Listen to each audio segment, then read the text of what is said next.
Қараңғы бөлменің бір бұрышында бүрісіп жылап отырған Бануды ешкім басынан сипап, жылы сөздер айтып жұбатпады. Даңғарадай іші жиһазға толы, керемет үйді жылу жүйесі жылтып тұрғанмен, Банудың жанын жылытатын ешкім жоқ. Кезінде шат күлкі кетпеген бұл бөлмелер үнсіздікке толы. Осыдан 2 ай бұрын Банудың әке-шешесі көрші ауылдағы ағайынның тойына барған еді. Жолда көлік апатына ұшырап, екеуі бірдей көз жұмды. Бану бұл отбасының жалғыз қызы еді. Енді отбасының жалғыз мүшесі болды. Қайғылы қазадан кейін 2 ай өтсе де Банудың көзі құрғамады. Тым болмаса, жақын тартып араласатын туыстары да жоқ.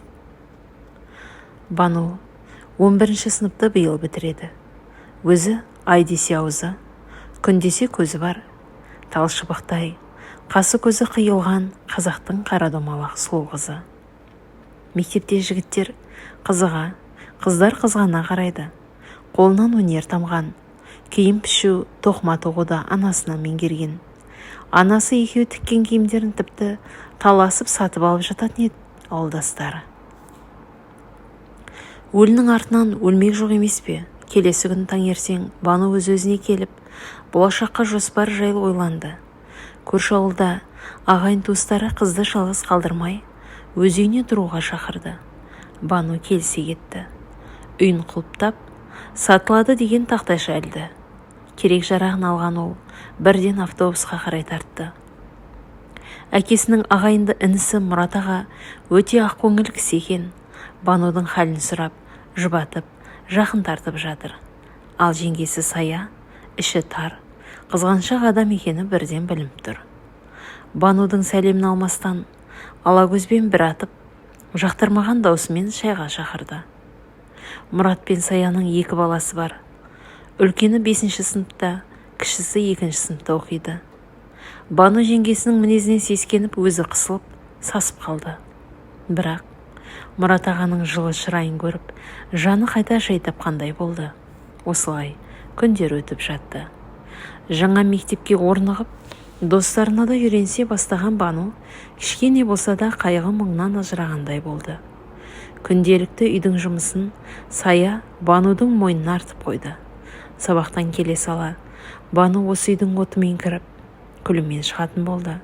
Саяның балаларының кірін жуып, сабақтарына көмектесті. Осының кесірінен сабақ үлгерімі де нашарлап кеткен. Кешке дейін жұмыстан қолы босамайды, кешкісін шам жақса ақша кетеді деп Сая күнде айғай салады. Бір үйдің еркесі Бануды жеңгесінің мұндай қылықтары қатты қиналдырды. Бірақ Мұраттың көңілін түсірмеуге тырысқан Бану бәріне көнді. Құдай оңдап, үйі де жақсы бағаға сатылды. Осы ақшамен оқу орнына түсем деген үміт Бануды жетелеп жүрді. Банудың санасында болашаққа деген үміт оты жанды.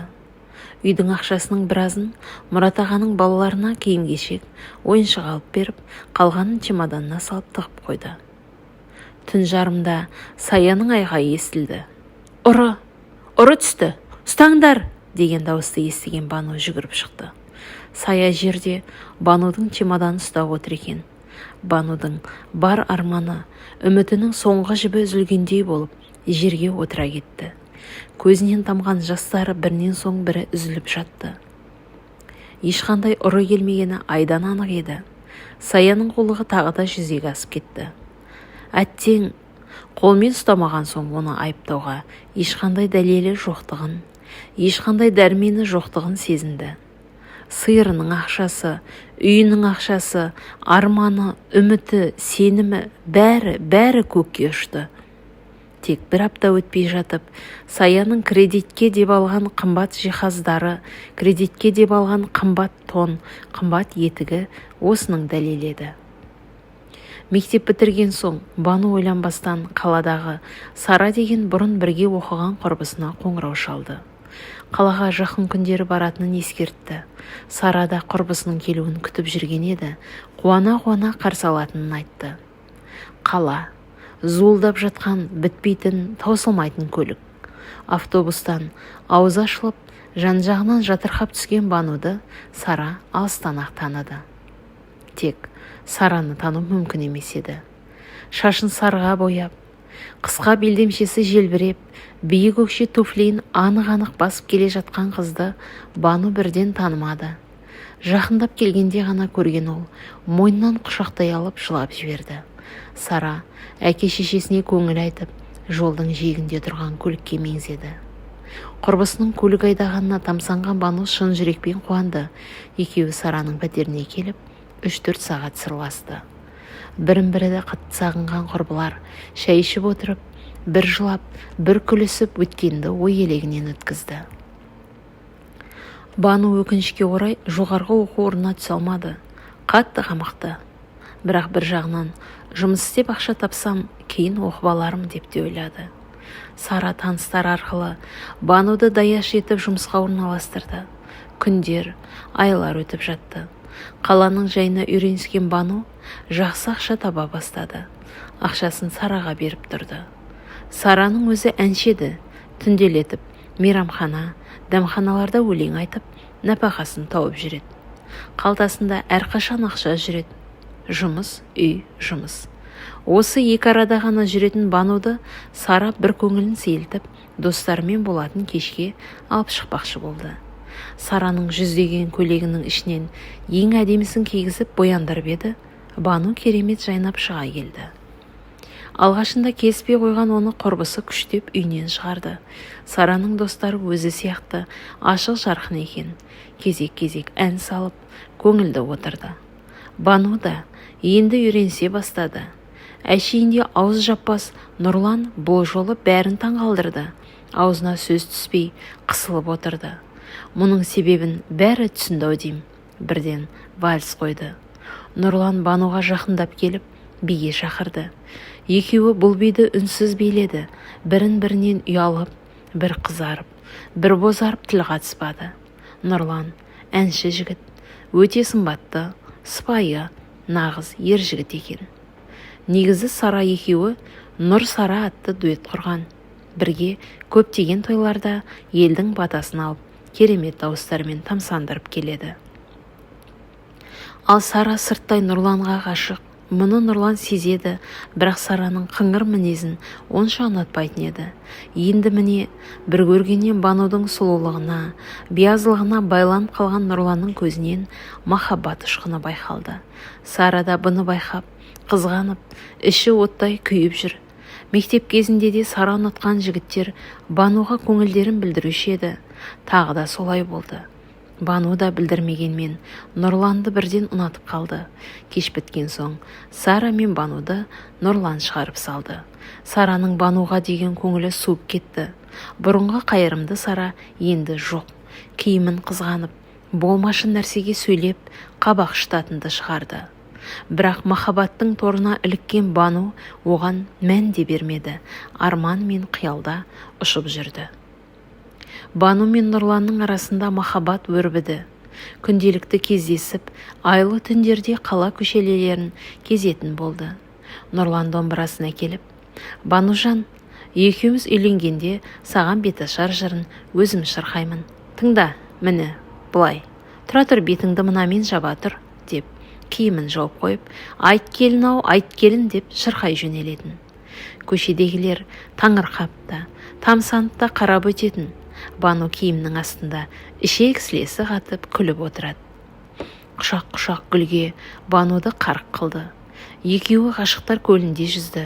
Дүниедегі болып жатқан жағдайларға қарамады. Бейне бір басқа әлемде сияқты.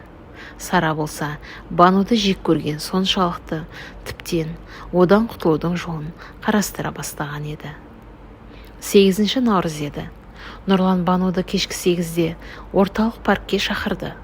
Өкінішке орай, қаланы білмейтін Бану Сарадан көмек сұрады.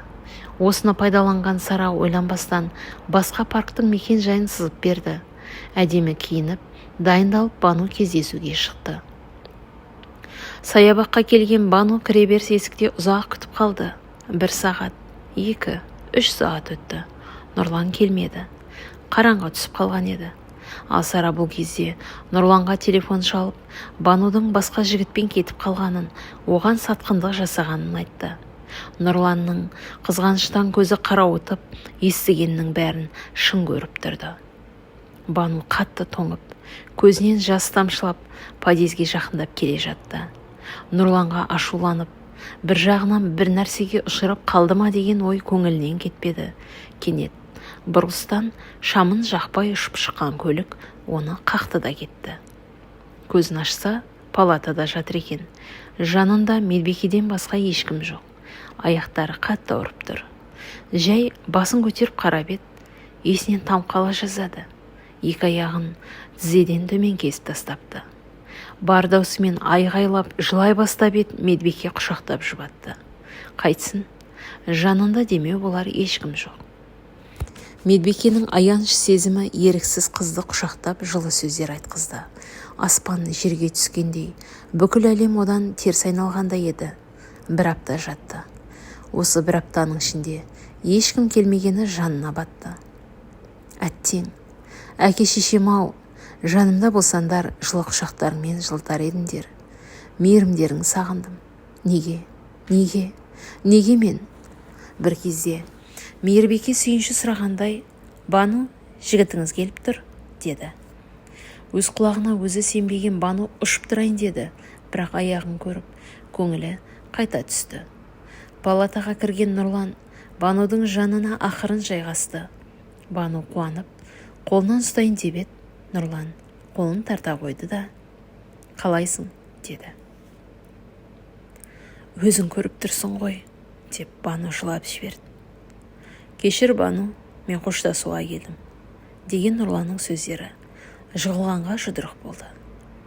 Кішкене болса да жанына жұбаныш іздеген Банудың жүрегі қақ айырылды. Нұрланының соншалықты қатыгез екені ойы түгілі түсіне де кірмеген еді. Кешір, ата-анама сау келім керек қой, сен де мен түсінші, деді. Бану үн қатпады. Терезеге тесіліп қарап жатты. Көзінің жасын сүртті де, кете бер, бақытты бол, деп нақ-нақ жауап берді. Осыны күткендей Нұрлан тұрды да шығып кетті. Бану бұдан соң жыламады. Қайта мұндай сатқыннан дер кезінде құтылғанына тәуба деді. 2 аптадан соң дәрігерлер қыздың жағдайын біліп, мүгедектер арбасын тауып берді. Ауруханадан арбамен шыққан қыз бірден Сараның үйіне тартты. Сара есігін ашты да, ренжіме Бану, мынау киімдерің, менімен бірге тұра алмайсың, саған бір адам қарау керек қой, деді кемістіп. Бану Сарадан осыны күткен еді. Себебі оны Сараның көлігі қаққанын сезген. Киімдерінің арасынан тек керектілерін теріп алайын, көтер алмаспын деп ойлаған Бану, киімдерін ақтарып отырып, анасы екеуі тіккен көйлектерді көріп, көңілі босап кетті. Бар ішіндегі жиналған қайғысын көйлекті бетіне басып отырып жылап шығарып алды. Бұны көріп тұрған Сара еш аяушылық танытпады. Қайта Нұрланға қол жететін сезініп, қуанып тұрды. Тіккен киімдерін Бану орталық базардың алдына жайып қойды. Мүмкін мүгедек тіккен көйлектерді біреу аяп сатып алатын шығар деп ойлады. Негізі осы отырысына өзі қатты қынжылды. Киімдеріне мән беріп жатқан ешкім жоқ. Бірақ сұлу қыздың бұл отырысы көбісінің көңілін жабырқатты. Кеш те батып қалған. Қалтасындағы азын-аулақ тиынға жақын жерден барып, ыстық нан алып келейін деп, арбасының дөңгелегін айналдырып кетті. Нанын алып келе жатыр еді. Оның киімдеріне бір өте сымбатты, қымбат киінген үлкен келіншек тамсана қарап тұрғанын байқады. Жанына ұшып келіп, апай, бірдеңе іздедіңіз бе? Ұнады ма? Деп алғашқы жақындаған адамына қуанып кетті. Бұл дүниелерді кім тікті, кім тоқыды? Деді. Мынаным мамам, мынаным мен, деп мақтаныш сезіммен көрсетіп жатыр еді. Майра сүйсініп, менің салоныма жұмыс істейсің бе? Деді. Алланың өзі жіберген бір мүмкіндік екенін түсінген Бану қуанып кетті. Салоны керемет екен, іші үлкен. Майраның қол астында 6 қыз жұмыс істейді екен. Тек байлар киінетін салоны шамасы. Бану бірден тігілген, пішілген киімдерді қызықтап кетті. Майра Бануға таза киім беріп, қызды жөніне келтірді. Бірден жалақысын келісіп алды. Бірақ қазір Бану жалақын ойлап тұрған жоқ. Қалай базарда түнеймін деген қорқыныштан құтылғанына қуанып отыр. Майра өте ақ көңіл, қайырымды келіншек. Жалғыз ұлы бар. Ол шетелде дәрігер болып жұмыс істейді екен. Бануды қызындай көріп кетті. Банудың да қолынан өнер тамып тұр емес пе? Оның тіккен бұйымдарына сұраныс тартып, Майраның соңға басты. Майра ұлы Сәбитті әуежайдан күтіп алды. Жолай болған оқиғаларды, Бану жайлы бәрін айтып берді. Келе салып, Сәбит Банумен танысуға асықты. Себебі өзі дәрігер болған соң әрқашан қол ұшын беруге асығып тұратын. Банудың сұлулығына тәнті болған Сәбит бірден шетелдегі қызметтестеріне хабарласып, Бануға протез аяқ салдыруға келісті. Мұндай мейірімділікті бұрын соңды көрмеген Бану бұл кісілерге шексіз риза еді. Бір айдан соң Бану мен Сәбит Израильге ұшты. Ол жақта 3 апта болып, қайта Қазақстанға аяқтан еш айырмашылығы көрінбейтін, білінбейтін жасанды аяқпен қайтқан Бану бақыт деді. Бір-біріне бауыр басып қалған екеуі қалай ұнатып қалғандарын да байқамай қалды. Сондықтан Сәбит Бануға үйленуге ұсыныс жасағанда ол ойланбастан келісті. Тойға да аз күн қалды. Тамада таңдап отырған Бану газет бетіндегі Сара мен Нұрланның суреттерін көзі шалып қалды. Сәбиттің оның еркелігін көтеретінін білген Бану, тойымызға 2 тамада жылдайықшы деп өтінді. Сәбит Банудың айтқанын екі етпейтін. Бану Сара мен Нұрланды және тағы бір тамаданы жалдап қойды. Той да басталды. Керемет көліктен, өзі тіккен керемет көйлегімен түскен Бану шын бақыт деді. Мейрамханаға кірерде бетін фатамен жауып алды. Фатаның арғы жағында Нұрлан қолына домбырасын ұстап дайын тұр екен. Жанына келген Банудың бетін ашуға құлшынып, «Айт келін-ау, айт келін» деп сайрай жөнелді. Таныс дауыс, таныс ырғақ. Банудың есіне сол кездер түсті. Бірақ өкініш жоқ, ол жай ғана мағынасыз естеліктер еді.